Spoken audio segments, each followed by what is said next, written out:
Okay, follow this. If you want to be able to run 5K by the end of January, not going to only make it possible for you, also going to make it fun, which is the most important part by far, right? A lot of people have been asking me this on Instagram, Facebook, etc. Just started, loads of motivation. It's the start of January. How do I get running? What's the best way to do it so I don't get injured or I don't get sick? And that's what you want to avoid. You want to avoid injury or illness like the plague, because that's going to stunt your progress. It's going to stop your improvement. All you're going to do is this. Get into the habit, get your kit on first thing in the morning. When you wake up, go and get some water and then get out the door, yeah? All you're gonna do is look at the period of time of 30 minutes. Now, you're not gonna start with 30 minutes. You're gonna start really small and you're going to start light and smooth. Light, smooth, and then fast precedes it, yeah? Or the fast comes after it. So all you're gonna do is you're gonna get your kit on, the best pair of running shoes or running type shoes that you've got in the house right now. Don't go out and spend anything until you know you're enjoying it. Just go out and try to put one foot in front of the other for 30 seconds or a minute. If you can go out there just for 15 minutes and spend 10 times 1 minute, as slow as you possibly can, try to keep your toe, ankle, knee, hip all aligned. And you can do that by keeping your hands coming up. So if your hands are coming up like that, just above chest height there, then, and they're straight and they're not like this. This is obviously going to make your legs move in a different position, and it's not going to be conducive of like efficient stride and efficient running. Then you're just going to keep everything straight. Toe, ankle, knee, hip, all aligned. That's going to make it fun for you because you're not going to have any stress on the Achilles, any jolts in the body, in the tendons, the ligaments, the muscles. Remember that if you've not done a lot of sport for a while, it's been a long time or it's been never, and you now want to get into running, remember you're going to be waking up a lot of muscles, and they're obviously all connected to tendons and ligaments that you need to gradually get into the form of running. Very, very simple, but you've got to start gradual. The key with running, as unsexy as it sounds, is gradual and consistent. So that habit of getting up in the morning, getting some water and just getting out the door, straight out the door. Don't have any excuse that, oh, I've got to go in the car in 20 minutes to the local park, which I really like running. If you like doing that and if you're committed and you're going to do that every day, go and do it.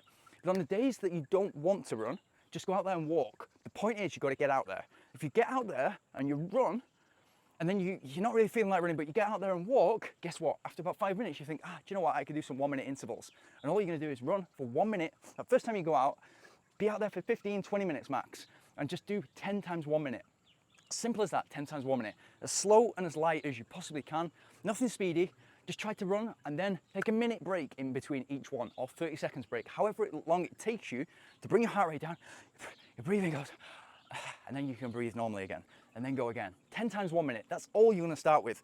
And all you're going to try to do is you're great in areas of your life. There's gonna be areas of your life that you really excel in.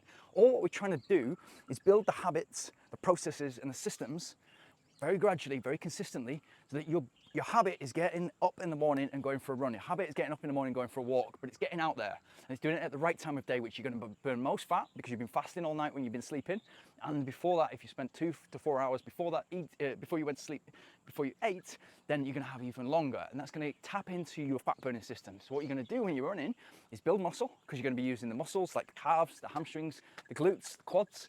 You're going to build muscle, which is going to make more lean body mass, and you're going to burn fat at the same time. That's very difficult to do, but it's possible with running, and it's possible then because running will then lead, hopefully, to you thinking, right, okay, how do I fuel my running?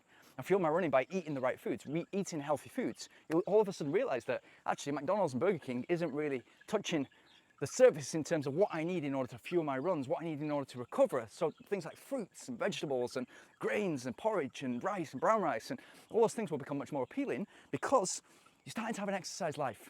You're starting to have a fitness life. You're starting to create a new body. You've had bad habits before and everything's got out of control. You really love partying in your 20s and 30s.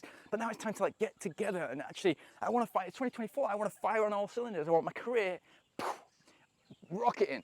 I want my fitness life. I want to build a great physique. I want to be able to run 5K and then guess what? I want to do 10K and then guess what? Maybe by the end of this year I could do a half marathon. That's mind blowing for me right now because I'm in awful shape. That's maybe what you're thinking. All this can happen as a result of small little steps. So those minute intervals, after 3-4 times that you've done that, just try and go a little bit further. Just turn those minute intervals into 1.5-minute intervals. And then after 2-3 runs, just try to turn them into 2-minute intervals. And you might only do 6 or 7 times 2 minutes. But that's you running for 12-14 minutes with breaks in between, but we're getting towards being able to run for about 25 to 30 minutes without stopping. It's absolutely perfect just by those small starts. You're able to move towards it, to build all these little habits, processes and systems, and then give your body exactly what it needs in terms of more muscle mass, less fat, better eating decisions.